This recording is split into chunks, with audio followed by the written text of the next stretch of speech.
Mr. President, friends and colleagues, and fellow Singaporeans. We have had a pivotal general election. It took place during SG 50, marking the beginning of a new chapter for us. As a people, we faced critical choices in this election. We had to decide whom we wanted to form the government, which team to choose to secure our future, and which direction Singapore should progress in.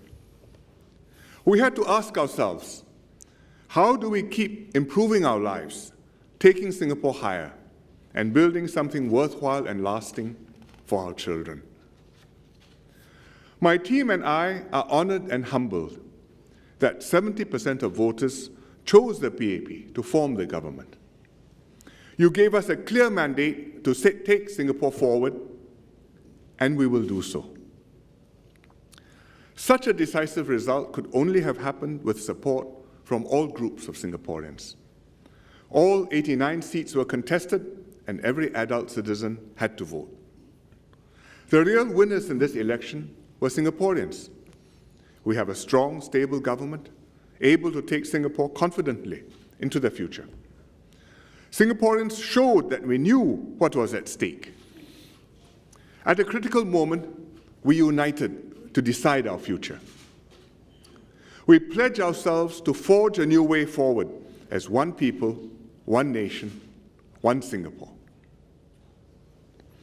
The election result sent an important signal to the world that we Singaporeans are determined to keep Singapore special. Through the decades, our political stability and our quality workforce have attracted many MNCs to invest here. In recent times, MNCs have watched our politics more closely to see which way it's heading.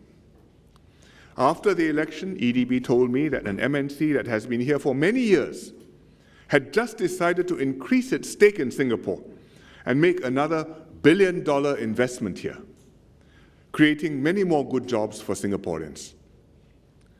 I have no doubt that the election result boosted this investor's confidence that they were making the right decision and that they could be confident Singaporeans would keep our fundamentals strong. I'm sure that our neighbors noticed too, as have others. Your clear mandate has enabled me to form a strong cabinet. My new team comprises both experienced ministers who will provide steady hands in a challenging environment and younger ministers who will bring new perspectives and ideas. They will have to master the issues quickly and ready themselves to lead Singapore.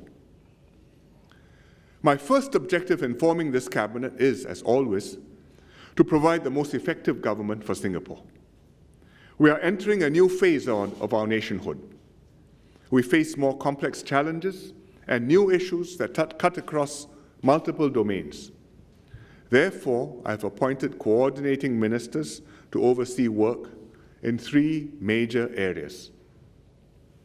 The first area is national security, which remains a vital precondition of our success. The SAF and Home Team have kept us safe, but new dangers and threats are emerging around us.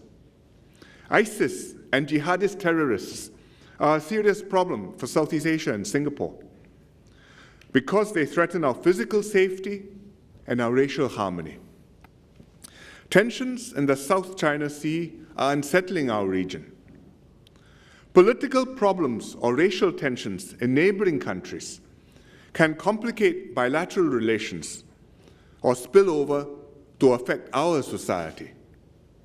Therefore, I've kept DPM Teo Chee Hean in charge of national security. Another area is economic and social policies, which form a major part of our agenda. With an aging population and uncertain global conditions, growth will be harder to come by. Yet our economy must grow to create opportunities for Singaporeans and to improve our lives. At the same time, we must use the fruits of growth wisely, both to invest in our future and to strengthen our social safety nets.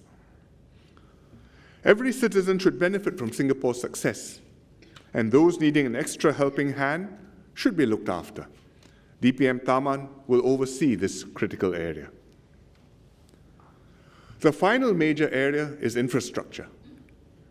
Good infrastructure provides a physical basis for our quality of life and our economic competitiveness. Compared to most other countries, we've done well. Singaporeans live in good homes, enjoy a well-planned, green environment, and travel in an efficient public transport system. But we have ambitious plans to build on what we already have over the next 20 to 30 years to create a new city and an outstanding living environment for all of us. We also know where we need to do more work to improve standards and to remedy shortcomings. Khaw Boon Wan will be responsible for making Singapore a beautiful and endearing home for all of us. These complex challenges require fresh and bold ideas, careful balancing of different goals, and close coordination across multiple agencies. This is what my new cabinet, with a mix of experienced and new ministers, is designed to do. Many countries and cities, even in the developed world, have found similar challenges too hard to resolve. But here in Singapore, we can get things done, and we will make it happen. We have a government that enjoys strong support. We have a competent public service. More importantly, we have a sense of national purpose. We can work together, think long-term, and focus the efforts of the whole government, indeed of the whole nation, to take Singapore forward. This is what makes us unique and will continue to keep us special. My other major goal in forming this cabinet is to prepare the next team to take over from me and my senior colleagues. My responsibility, as it was with ESM Goh Chok Tong and Mr. Lee Kuan Yew, is not just to govern Singapore well today, but also to prepare the next team to take over from us. This will secure Singapore's future beyond this generation and take the country another step towards SG 100.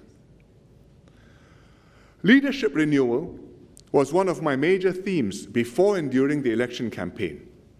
I'm grateful that with your support, I can reinforce my team and pursue renewal vigorously. The clock is ticking. We have no time to lose. Therefore, I've made a decisive move now. In this new cabinet, nearly all ministries have new ministers, ministers of state, and parliamentary secretaries. I've reinforced my team with backbenchers and newly elected MPs and entrusted major responsibilities to younger ministers. They have to be tested, learn the ropes, prove themselves, and shake down as a team. Increasingly, they will carry the government's program, initiating, explaining, and executing policies, and persuading people to support these policies, which will increasingly be their policies. The older ministers are staying on in cabinet.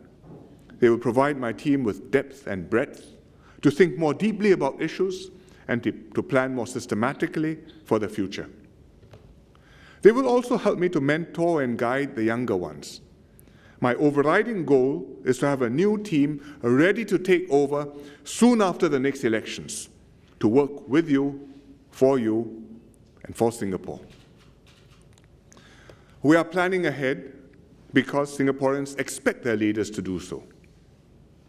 You have entrusted Singapore to me and my team, not just because of what we have done, but also because you are confident of what we will do. You trust that we will act on our words and live up to our promises, and we will. I ask you to have that same belief in our country. Singapore is special not just because of what we've achieved today, but also because of what we can look forward to tomorrow. Singaporeans are not defined by the accolades we receive, but by our constant striving to always do better, whatever the circumstances.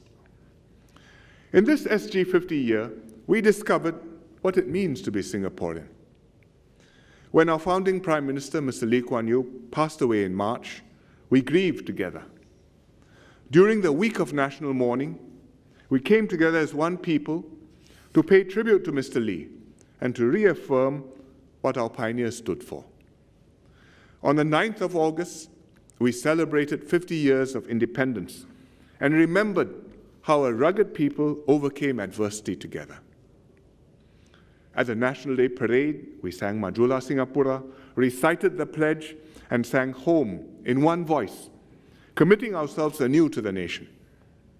This year, we showed what Singapore can do and what promise our nation holds. SG50 is not just about looking back, but also looking forward. The last major SG50 event will be the Future of Us exhibition, which will open in December at Gardens by the Bay. The exhibition will showcase our journey from third world to first, but more importantly, look forward to the many possibilities we have beyond SG50. The themes of the exhibition include the future of lifelong learning, how Singaporeans can follow multiple paths to chase our rainbows, while also pursuing art, culture, and sports. The future of greening Singapore, how our urban environment can be made more livable and can better accommodate different rhythms of life in our lush city in the garden. The future of caring, how we can come together as one Singapore family, whatever our social background or age, regardless of race, language, or religion, to volunteer and to care for and support one another. And the future of smart living and working, how technology can transform the way we live and work and free us to develop the human spirit. I hope the exhibition will launch us into the next chapter of our Singapore story. We, the government and the people, have to write this chapter together. We will debate and argue over what this chapter should contain, how the story should develop. We will do that online and offline, in civil society and in Parliament. That's normal and healthy. But at the end, we are all co-authors of the chapter. We all have to work together, and we all want the story to have a happy outcome. In the last term, we held the Our Singapore Conversation.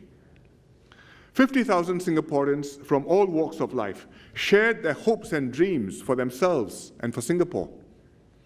The exercise helped us understand what we share in common and brought us closer together.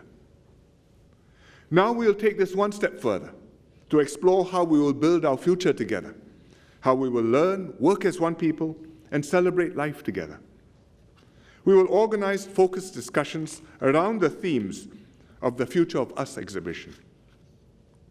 I invite all Singaporeans to participate actively in these programs. We welcome all views and will engage widely because every voice counts.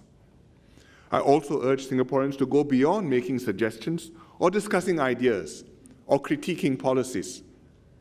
Commit to what you believe in. Roll up your sleeves, get involved, and come together to make things happen. One important area needing reviewing is the economy. We must create opportunities even in a weaker global economy and move faster towards higher skills, innovation, and productivity.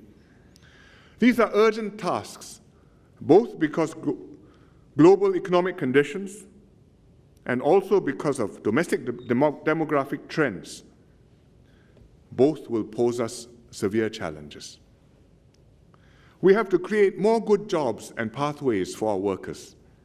We have to help enterprises, especially SMEs, adapt to a lean workforce and build links with the region and the world. Minister Heng Swee Keat will chair a committee on the future economy to study this. The Singapore story belongs to all of us. If we have faith that Singapore will endure and thrive and put our heart and soul into building Singapore, then we will prevail and secure our place in history. As Mr. Lee Hsien Loong once said, we intend to see that Singapore will be here 1,000 years from now, and that's your duty and mine. We can achieve so much when we work together. 2 weeks ago, I attended an SG50 musical. It was called Our Lives, Our Story. The show was a grassroots effort put together by residents from Ang Mo Kio and Sengkang West. They were all volunteers who invested energies and time to celebrate Singapore in song and dance. The musical traced Singapore's journey from independence, decade by decade, and explored our way forward to SG 100. This amateur production embodied the essence of what makes Singapore special. People of all ages and races shared wholeheartedly in a national celebration and gave something of themselves. We found a wide range of talents from among ourselves: the producer, the creative director, the volunteers and children who sang and danced, the backstage crew, the props, and the costume designers. They came together to rehearse and present an original musical in the beautiful theatre at ITE College Central to a full house. During the performance, each one played their part and everything fell into place. The audience too participated actively, clapping, cheering, and singing along. It was a joy experiencing this moving rendition of our nation's story and being part of it, part of the story and part of the performance. And this could only have happened in Singapore. And that's what Singapore is and will always be about. Each of us giving of our best, united by our shared ideals, our faith in this nation, and our belief that here we can build something special together. We are not done building Singapore, and we will never be done. In this general election, Singaporeans have reposed their trust in me and my team. My team and I take this trust and our responsibility seriously and will continue to earn, to honor, and to grow this trust. Together, as one united people, regardless of race, language, and religion, we will achieve happiness, prosperity, and progress for our nation. Good night.